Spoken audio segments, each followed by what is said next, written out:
Hello दोस्तों, मैं हूं आपके साथ कविता राणा। पिछले एक हफ्ते से कश्मीर फाइल्स को लेकर राजनीति और चर्चा दोनों जारी, और अब तो देखिए इस फिल्म के पात्र को लोग खोजने लगे हैं। तो आज हम भी आपको कश्मीर फाइल्स के बिट्टा कराटे के बारे में कुछ जानकारी लेकर आए हैं।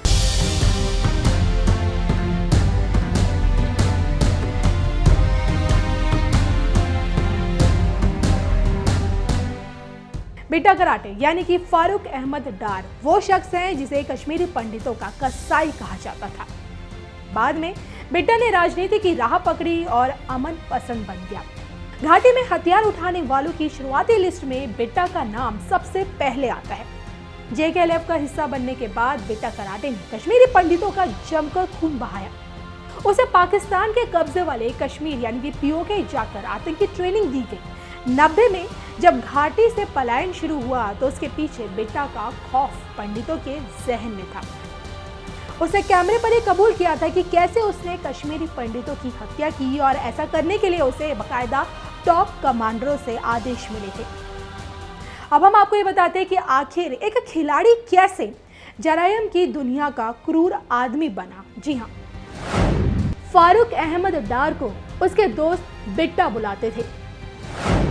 आतंक की दुनिया में आने पर दोस्त बिट्टा कराटे बुलाने लगे। 1988 में LOC पार करके POK गए। ISI ने बिट्टा को ट्रेनिंग दी। वापस लौटा तो कश्मीर में हिंदुओं के खिलाफ माहौल बिगड़ चुका था। बिट्टा ने एक एक करके प्रमुख कश्मीरी पंडितों को मारना शुरू कर दिया। जिस समय घाटी में हिंदुओं का नरसंहार हो रहा था, फारूक अहमद डार उर्फ बिट्टा कराटे JK-LF का एरिया कमांडर था।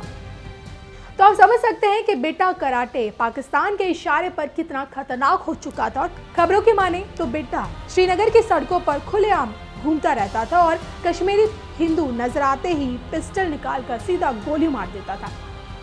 1991 के एक टीवी इंटरव्यू में उसने 20 से भी ज्यादा कश्मीरी हिंदुओं की हत्या की बात खुद कबूली थी। और लेकिन कहा तो ये भी जा रहा है कि हर अत्याचार का एक अंत होता है, और बिट्टा के दिन भी पूरे हो गए। कश्मीरी पंडितों के घाटी छोड़कर भागने के बाद 22 जनवरी 1990 को सीमा सुरक्षा बल के जवानों ने बिट्टा कराटे को श्रीनगर से गिरफ्तार कर लिया, और फिर भारतीय दंड संहिता के आधार पर मुकदमा चला।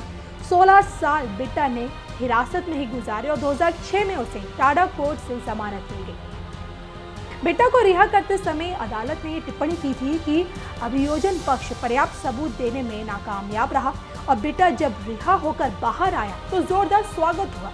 उस पर फूलों की बारिश की गई, लेकिन बिट्टा ने अब रास्ता बदल लिया है।